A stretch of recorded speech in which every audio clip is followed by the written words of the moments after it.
Hi, Cree, how are you? I am excellent. How are you? I hear you're just back from a conference on art therapy.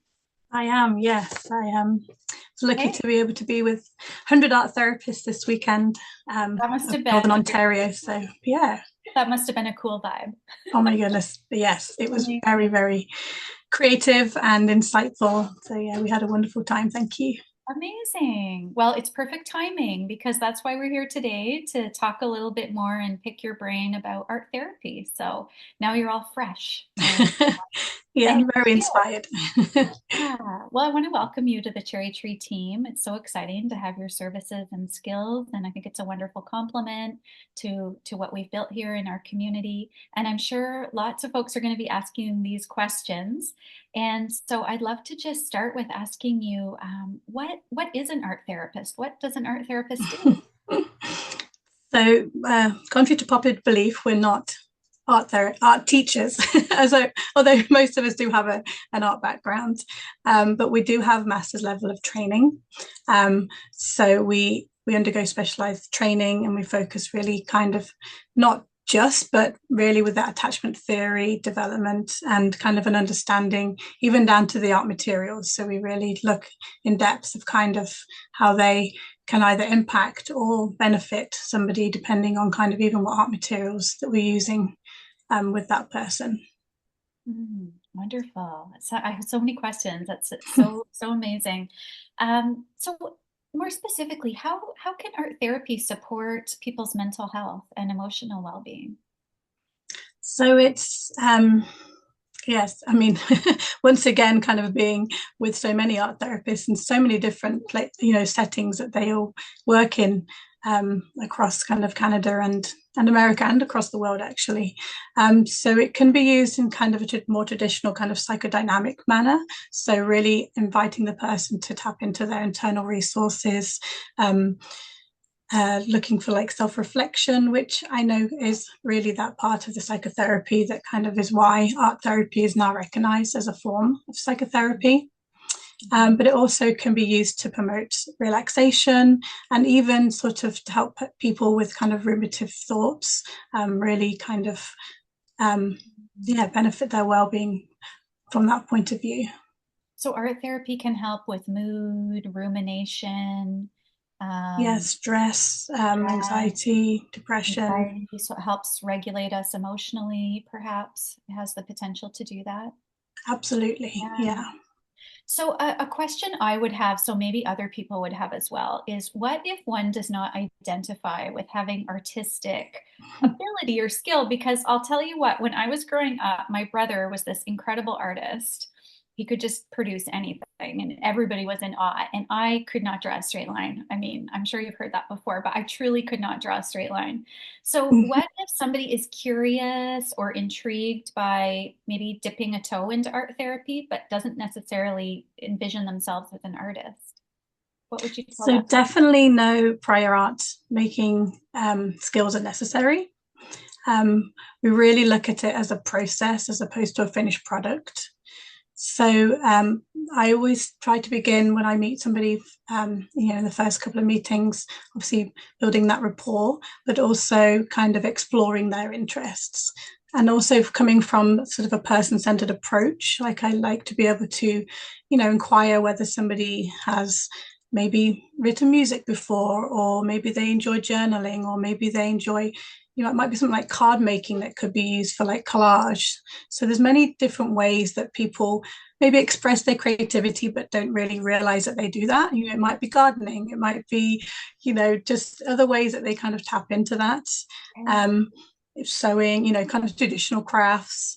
And so I'd kind of start there with kind of exploring that with them, and then just sort of inviting them gently into the space. So we Okay, I like, love that answer though about the inclusivity of it and how art comes in all different forms. So, in my example of a straight line, art is also can also be your garden or music or poetry and all these different ways that we use to express ourselves. and I think as well, it's that beautiful connection with people's like other communities that they have in their life. Like I've worked with people before that have a very maybe a religious background, and therefore kind of bringing in those parts from the Bible that speak to them, and those words and things that they can incorporate in their artwork, or just with kind of like a different way of knowing for them. So again, sort of tapping into how people experience the world or have experienced the world, and how that can relate to their experience within the art process. I love that. That's beautiful. So it seems like it's very adaptable and flexible and inclusive and welcoming as a modality.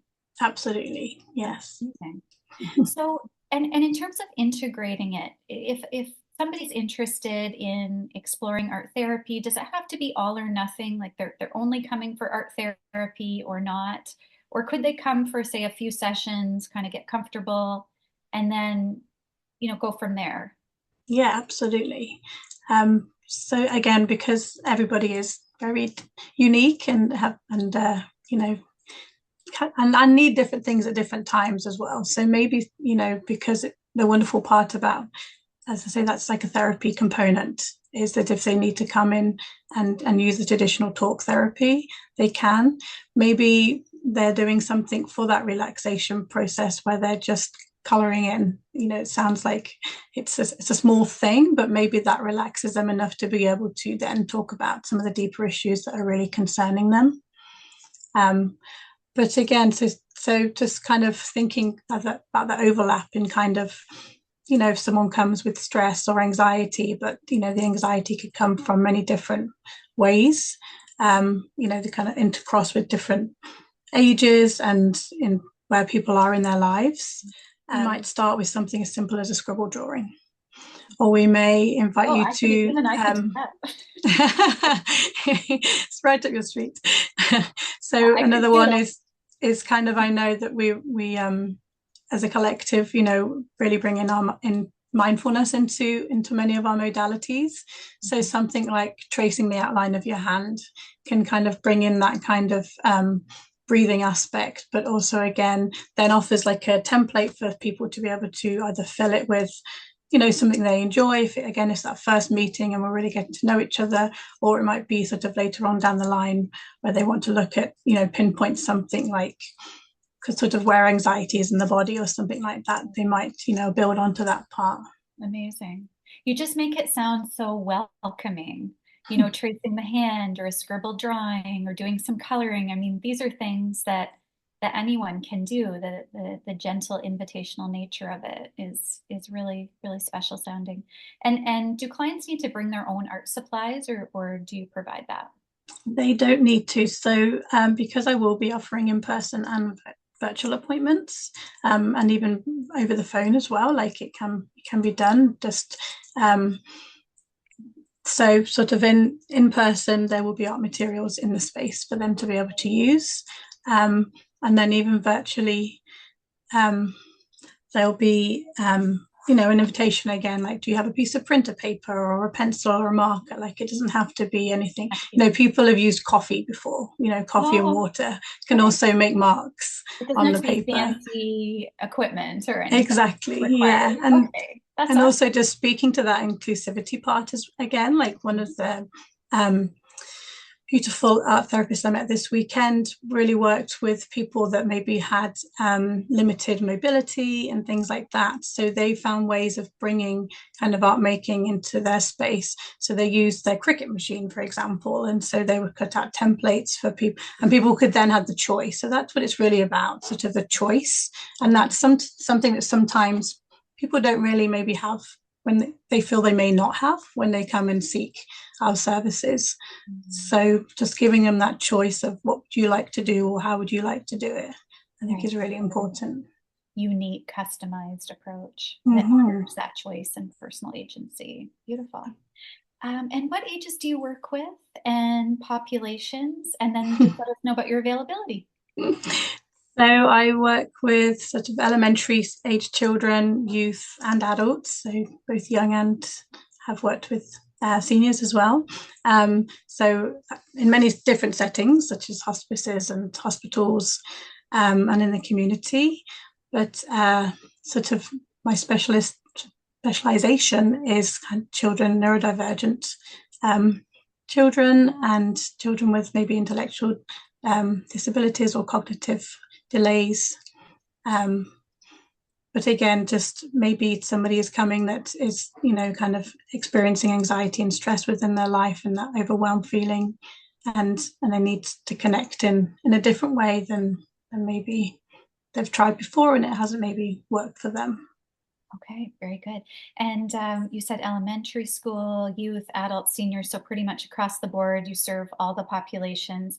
How young would you go in with elementary? How young of a child would you work with? I'd say probably from like six up. Six up. Yeah. Okay, that's great.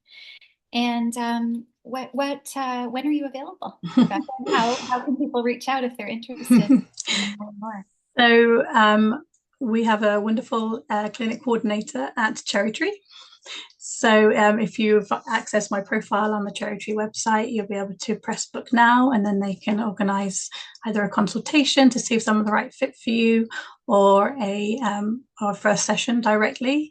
And I'm available from Tuesdays until 5, Wednesdays until 8, and a Thursday morning. Okay, so lots of flexibility in your schedule.